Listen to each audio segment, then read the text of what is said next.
myth number 1. Here we go. Myth number 1. Oh, exciting. It's one of me. It's me in a box. That's right. Like IKEA, you know, you probably go to Amazon and Integrator just shows up and like, oh, I'm here. Magic, right? And interestingly, because us visionaries, you know, like even if it comes with a set of instructions, we don't need the instructions. We're good. We know how to put it together. And then we're like, where does this piece go? So yes, let's talk about this idea. Myth number 1 is a lot about, I'm new to EOS.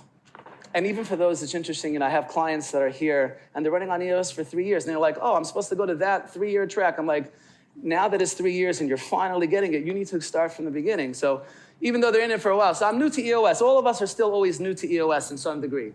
The first thing I need to do, right? Yep. I need to hire an integrator, and that's just gonna guarantee rocket fuel. It's just gonna, I hire the guy and everything just starts to fall right into place. And a lot of times the vision is like, oh, I get to take my hands off the wheel and like, we're doing it. And it doesn't work that way. So let's get a little bit into what does it mean to get ready? What does it look like when you're really thinking about, I think I kind of need that integrator. I'm a little bit stuck. I'm having all these issues. So if you are in that seat, if you're in that visionary seat and you're trying to figure out what does it really mean, I'm hiring an integrator, what do I need to think about? I want you to, before you press go or send or click on Amazon and that box just shows up with the integrator, there's 4 readiness things that you should talk about. And some of this stuff is all written in Rocket Fuel. I highly encourage you should read the book and you'll see a lot more depth about it. But let's talk about it for a minute. What does it mean to get ready? The first thing you have to ask yourself is, and you have to be honest with yourself, are you financially ready to hire that guy? You might, I know that you need the guy, you need the person, whatever it might be. Are you financially ready? Do you have, do you need to take out, are you gonna mortgage your neighbor's house because, oh, I gotta pay an integrator?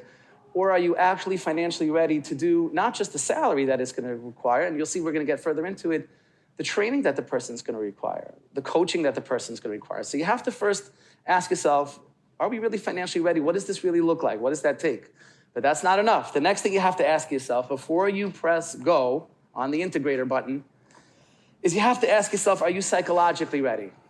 And that's a lot deeper. Okay, let's hope that you have the money. Psychologically ready means, do you realize that when you put that person into their role, and you know, you'll onboard them and all that, but a lot of the stuff that you've been doing, you're not gonna do anymore.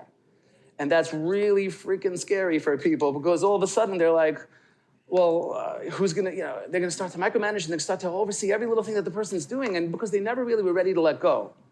And I know a bunch of visionaries that have told me they're ready, but they're not really ready. They're not ready to let go. They're too afraid. So if you don't have your therapist, you know, I'm not saying that, but if you're not really psychologically ready to let go, you're gonna have a very big issue. So you have to think about which leads me to the next one, that little guy laying on the sun. What's my day gonna look like? Which means once this integrator comes and we onboard the person and they start to get, you know, I'm gonna start letting go of some of that stuff. Do you understand what your day is gonna look like? Because a lot of the stuff that you used to do, you're not gonna be doing anymore. So what are you gonna be doing? So you don't end up making a huge mess everywhere and just getting into all, okay, now I have time to like sit and hover over everybody else. That's not what you're supposed to be doing either. So what are you gonna be doing with your day? What does your life really look like? Which leads me more to that last one, which is what we'll call your unique ability.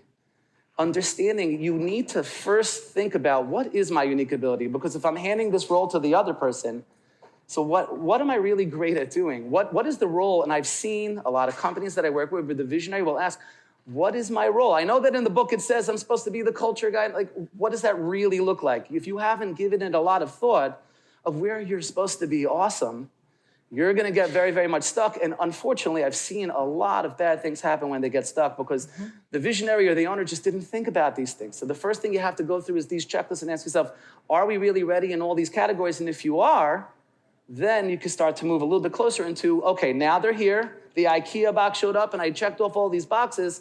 Now we gotta kind of make it work. Now we gotta work. And if you're going to work, again, a lot of these things probably sounded familiar to you. You saw these in the EOS books. However, it's a good reminder, go back to basics and reread it as you're going through the experience. And then ask yourself, open and honestly, am I ready? And if you're ready, fantastic. Your integrator has arrived. It's up to both of you to nurture that relationship. I've been in experiences where there's a highly capable integrator, there's a highly capable visionary, but we're just not connecting. And it's a two-way street. And so based on my experience, I've put together naturally a system, 8 ways that both of us can work on it. Again, you wouldn't go to marriage counseling with one person. Why are you just going to have the integrator work on this?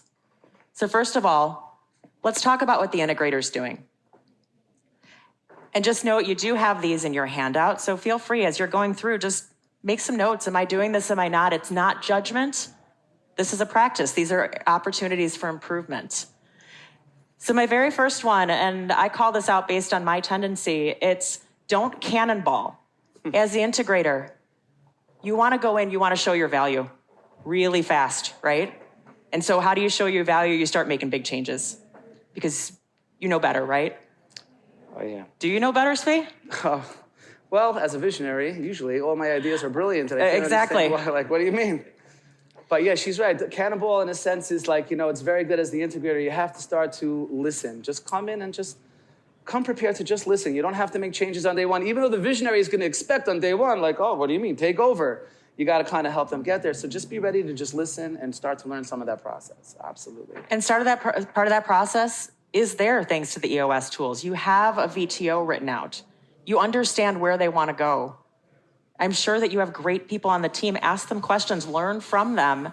And from that, then you can make an educated decision to help them move forward. The next thing that an integrator can do is to schedule and hold quarterly conversations. Show of hands, how many people in this room have done a quarterly conversation, let's say in the last year? Okay, good. I see a lot of hands, and there are a lot of people who know about it, but just haven't done it yet. And so a quarterly conversation is a fantastic way for teams to really talk outside of the day-to-day, Yes. and get to know the team and support them. Yeah, it's not supposed to be a formal thing. It's not supposed to be this thing where you're sitting behind your desk and they're sitting in front of you like, okay, integrator, get ready, listen. Go for a walk, go for a coffee, get to know each other, talk about like anything other than the business. You'll hear a lot more later when she'll talk about radical candor. She explains you have to care personally for the people in order to be able to challenge directly. It's very hard. Otherwise, you're just obnoxious, she's going to show us. Which means you got to build a relationship. You do need to get to know them better. You need to know what their kids' names are. You need to know what's their favorite color in ice cream. Whatever that might look like, you have to engage in the conversation and then obviously use some of these tools that we have in order to kind of fill in those little gaps. But be real with them and don't just time it to, okay, 60 minutes. Like, make it go for a walk, go to the park, do your thing and go deep with them. That's very, very important. Exactly. And the next thing that an integrator can do is learn the language. I think there's nothing that tells me that we're not on the same page. If I'm talking, and this is a little example, but hey, Svi, I'm talking about my clients, and he's talking to me about our customers. And it's small. It's very small, but it's just a simple little, we're not on the same page.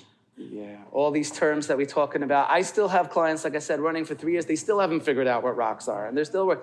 So yes, we have a certain language you got to lose. If you ever seen the Abbott and Costello routines, like who's on first? That's what it's like sometimes as an implementer, watching these two people have a conversation where they're just not literally speaking the same language. So yes, as the integrator, you got to learn that EOS language, and obviously beyond that, the language that the visionary is speaking also. Understand these terms very well, so it'll solve half of your problems most of the time, that you actually understand each other. All Very right. important. And so then we're keep talking about building. We're taking that IKEA box of integrator and we're building something really special. This is where it transfers to the visionary.